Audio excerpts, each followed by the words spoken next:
the links between gut health and allergies as backed by science. So if any of you know me by now, I like to dig a little deeper. So when it comes to allergies, hay fever, allergic rhinitis, why are we getting them? What is going on inside your body that is giving rise to these? Why are we more prone to these from birth, from a young age, or why do they crop up at a later stage? Has something changed? Is something inside predisposing you? Well, perhaps, as the research indicates, there is links to gut health. So for anyone who knows much about your immune health, you might have seen it quoted, it's quoted quite a lot, that up to 80% of your immune system exists in your gut. I do, myself and others do keep going back to this because it's so important. Your gut health is so important to your overall health, especially your immune health. And when we talk about hay fever, allergies, it's all about the immune health. And this means that the bacteria that exist there, the balance of bacteria, probiotics, have a direct effect on how allergies present themselves. So these bacteria having a direct effect on our immune responses and how we react to allergens and how they display.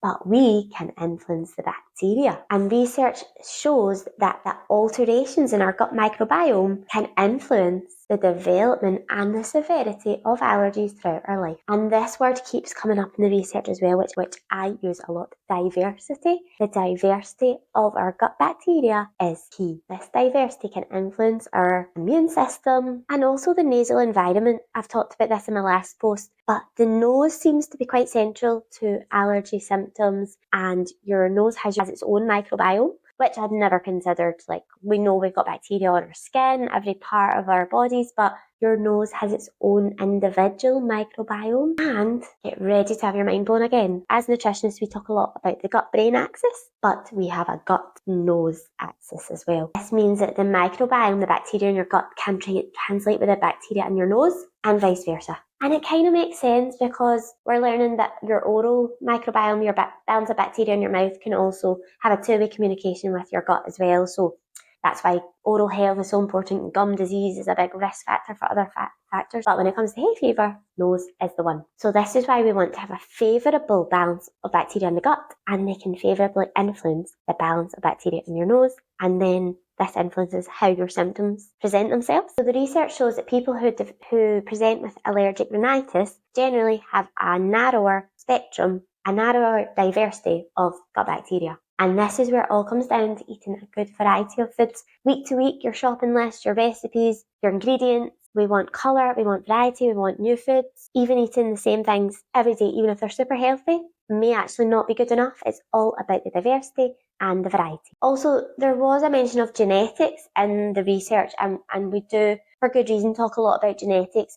If it runs in your family, hay fever, allergies, then you might be more genetically predisposed. That is absolutely true. But what I feel we don't talk enough about is how everything we do in our environment, our diet, our lifestyle, actually influences our genes. So we can switch genes on and off by different diets, by different food habits, by different lifestyle choices. So it doesn't mean that you will definitely have to just accept that you'll have hay fever or allergies. We can influence it. We might need to work a bit harder if we're genetically predisposed to something, but everything we do can switch our genes on and off and influence our genes, okay? So, in this topic around immune health, gut health, what can we do? Bang in the same drum, but eat a variety. Each week, different ingredients, different colours, try new foods, and research has shown that a variety of fibre in our diets directly translates into a variety of good gut bacteria. Oh, and it needs to be fresh foods. A variety of processed foods, more harm than good. Fresh foods, particularly fibres for your gut bacteria,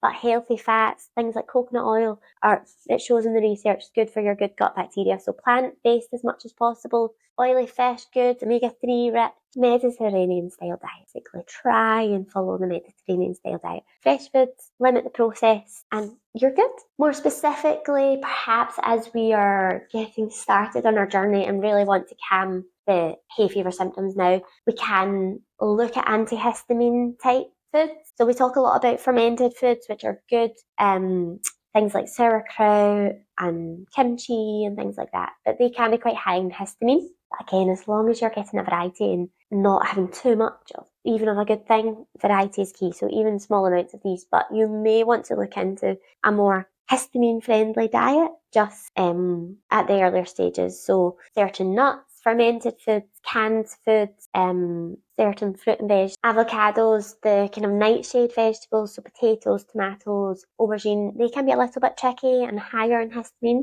so you might want to reduce your intake of them slightly. But longer term goal is to protect your gut health, as that is where the magic lies. That